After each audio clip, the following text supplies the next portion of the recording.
Pemirsa, polemik wilayah Ambalat di Laut Sulawesi memanas setelah pemerintah Malaysia menyatakan untuk tidak menggunakan istilah Laut Ambalat dan memutuskan menggantikannya menjadi Laut Sulawesi. Namun demikian, Indonesia tetap berkomitmen menyelesaikan masalah secara damai. Itu digunakan selaras dengan pendirian Malaysia adalah Laut Sulawesi, bukannya Ambalat. Pemerintah jangan sekali-kali mau mengikuti klaimnya Malaysia.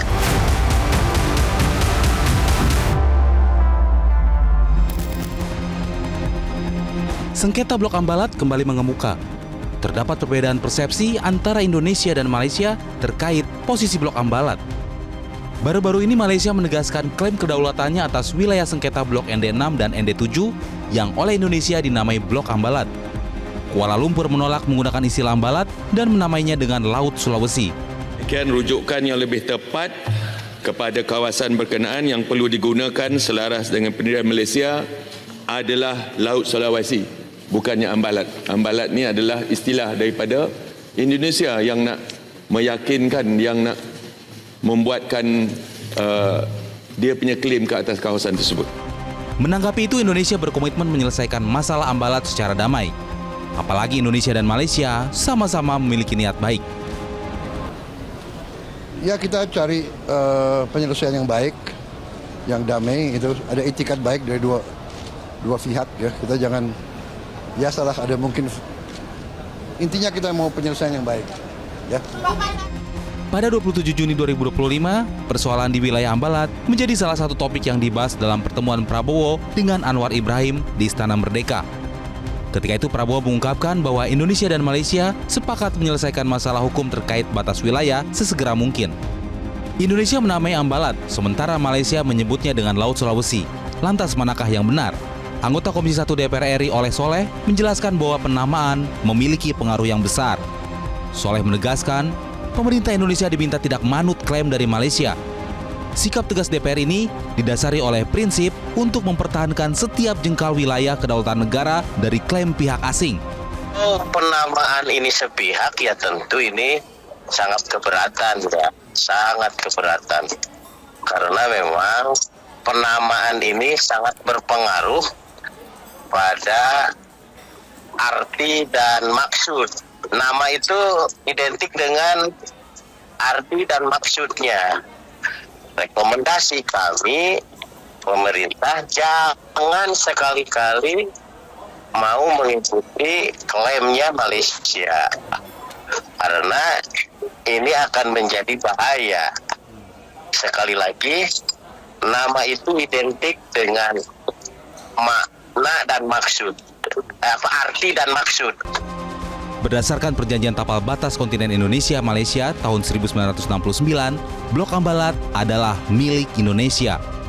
10 tahun berikutnya, Malaysia membuat peta baru yang memperluas batas landas kontinen mereka. Klaim tersebut ditolak banyak negara ASEAN termasuk Indonesia, sehingga terjadi sengketa Pulau Sipidan dan Ligatan yang dekat dengan Blok Ambalat. Tim Liputan Metro TV.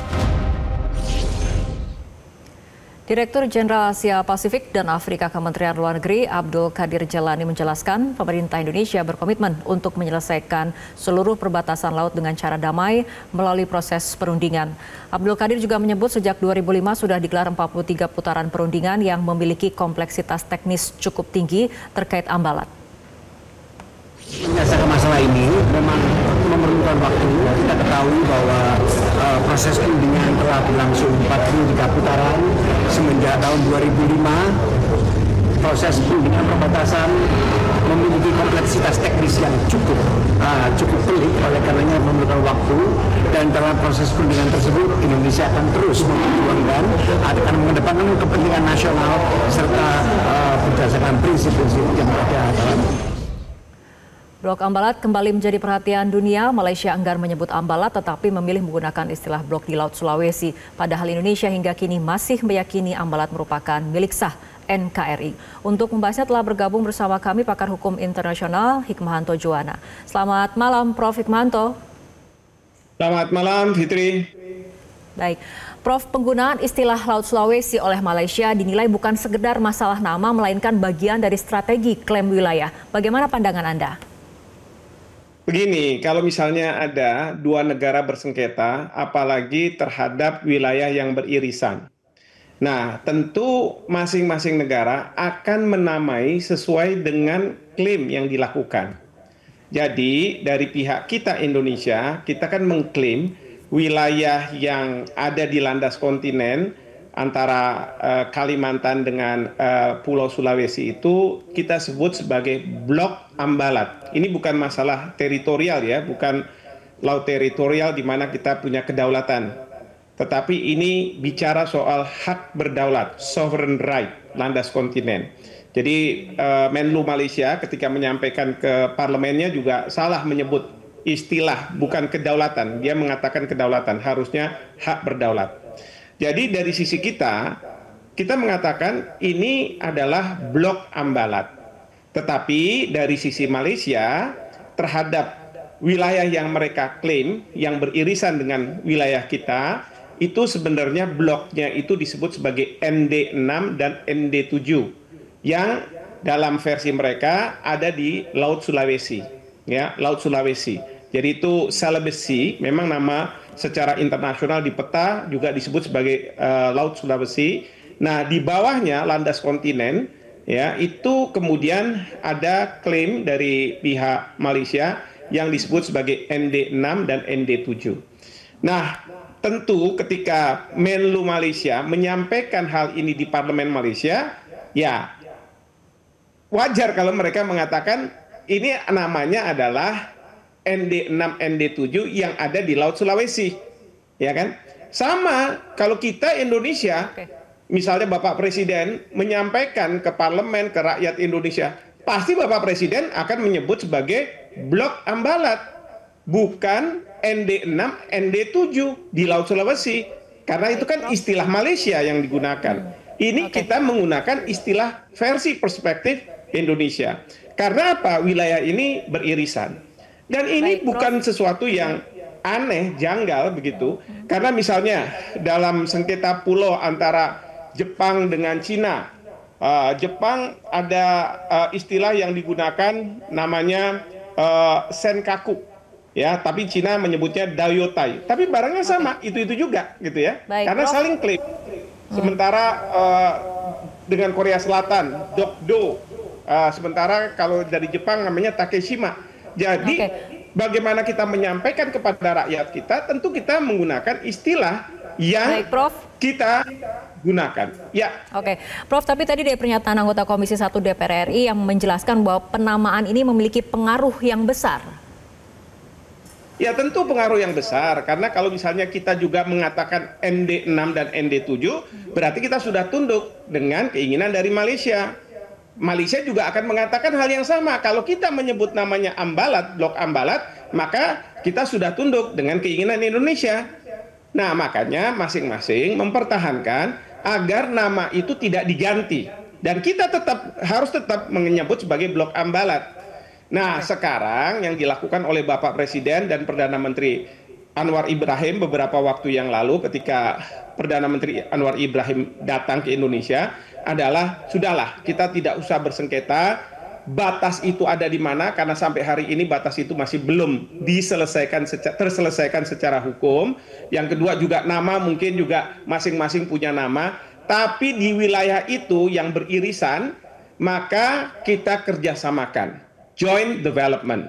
Nah, ini yang diinginkan oleh kedua pemimpin agar jangan sampai kita bersengketa terus terhadap masalah batas wilayah secara hukum, tetapi sumber daya alam yang ada di sana tidak dimanfaatkan. Itu yang terus kemudian diistilahkan sebagai joint development oleh kedua pemimpin negara. Dan dari pengalaman Indonesia, kita juga pernah melakukan joint development pada waktu itu dengan Australia ketika Timor Timur masih menjadi bagian dari Indonesia yang ada palung timurnya. Itu sengketa antara Indonesia dengan Australia ketika itu. Seperti itu. Baik, joint development juga ini kemudian masih menuai pro dan kontra, banyak kemudian yang juga menyoroti apakah ini merupakan solusi yang diperlukan oleh kedua negara. Menurut Profesor seperti apa? Ya, memang kalau misalnya kita bicara joint development ini di daerah yang kita sebut sebagai hak berdaulat, ya, terutama sekali di landas kontinen. Ini permasalahannya adalah gini, kan suatu hari nanti akan habis. Nah, kalau misalnya sudah habis, masalahnya apa yang menjadi isu perbatasan lagi? Karena sudah tidak ada isu lagi, karena ini bukan teritorial ya, bukan laut teritorial di mana kita punya kedaulatan. Kalau di laut di landas kontinen, di wilayah yang kita sebut sebagai hak berdaulat, maka yang kita haki itu bukan wilayahnya, tapi sumber daya alamnya. Nah, kalau sumber daya alamnya akhirnya dilakukan joint development antar kedua negara, ya sebenarnya sudah tidak ada lagi masalah saling klaim terkait dengan zona yang disebut sebagai landas kontinen ini. Itu yang mengatakan bahwa tidak seharusnya kita melakukan joint development. Tapi yang mengatakan joint development, ya sudahlah, daripada ini tidak terselesaikan, bahkan nanti ada singgungan kapal Indonesia dengan kapal perang Malaysia, ya nanti kemudian akan bisa memicu suatu konflik dan kita tidak butuh lagi satu perang lagi, apalagi kemarin setelah antara Kamboja dengan Thailand, ya sudah, mungkin Bapak Presiden mengambil keputusan dengan Perdana Menteri Anwar Ibrahim, kita lakukan joint development. Memang nanti permasalahannya kalau kita melakukan joint development itu adalah dalam masalah detailnya, masalah rincinya, itu yang akan menjadi perundingan juga yang cukup lama, ya, karena bagi perunding itu katanya setannya itu, devilnya itu adalah pada masalah-masalah yang sifatnya rinci, detailnya itu. Nah, itu yang kemudian kita nantikan seperti apa. Ya, Prof, karena kan menurut Direktur Jenderal Asia Pasifik dan Afrika Kementerian Luar Negeri Abdul Qadir Jalani menjelaskan sejak 2005 ini sudah digelar 43 putaran perundingan yang memiliki kompleksitas teknis yang cukup tinggi terkait Ambalat. Apakah kemudian solusi joint development akan membuat negosiasi ataupun kompleksitas teknis menjadi lebih mudah atau seperti apa? Ya, ini mungkin yang dilihat oleh Bapak Presiden dan Perdana Menteri Anwar Ibrahim, bahwa selama ini kita sudah melakukan perundingan-perundingan, terus melakukan perundingan. Bahkan bagaimana menerjemahkan ketentuan dalam UNCLOS ke dalam peta. Sementara dari pihak Malaysia, mereka masih bersikukuh dengan menggunakan peta tahun 79. Padahal mereka sudah meratifikasi Konvensi Hukum Laut tahun 82. Tapi mereka masih menggunakan peta tahun 79 karena apa? Setiap negara, setiap pemerintahan tidak akan mau mundur sejengkal pun dari klaim yang pernah mereka buat. Jadi ini yang membuat kesulitan. Dan bisa saja masalah ini akan terus berlangsung sampai 2045, 2085, dan seterusnya. Maka mungkin Bapak Presiden dan Perdana Menteri Anwar Ibrahim mengatakan bahwa sudahlah, kita sekarang sepakati saja kita membuat joint development di wilayah irisan antara blok yang kita klaim sebagai blok Ambalat dengan ND6, ND7 yang diklaim oleh Malaysia. Nah, di wilayah yang beririsan itu, ayo kita lakukan joint development. Jadi ini bisa dilakukan. Tetapi kalau misalnya kita dengan Cina, tentu kita tidak bisa lakukan karena kita tidak mengakui klaim yang dilakukan oleh Cina. Tapi kalau dengan Malaysia, karena kita juga mengakui klaim yang dilakukan oleh Malaysia yang menjorok ke Indonesia, sementara Malaysia pun juga mengakui klaim yang kita lakukan yang menjorok ke Malaysia di landas kontinen yang disebut sebagai Prof, blok Ambalat dengan blok ND. Oke, Prof, apakah solusi itu tidak bertentangan dengan prinsip untuk mempertahankan setiap jengkal wilayah kedaulatan negara dari klaim pihak asing? Ya, sekali lagi ini bukan wilayah yang berkaitan dengan kedaulatan, tapi ini berkaitan dengan hak berdaulat, di mana yang kita haki adalah sumber daya alam gitu ya.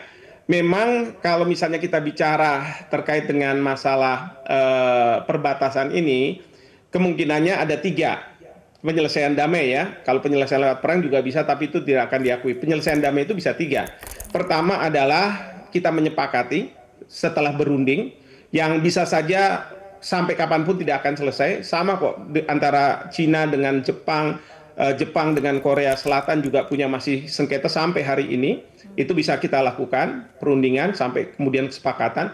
Kedua, kita serahkan ke lembaga penyelesaian sengketa, Mahkamah Internasional misalnya, seperti kasus Pulau Sipadan dan Ligitan.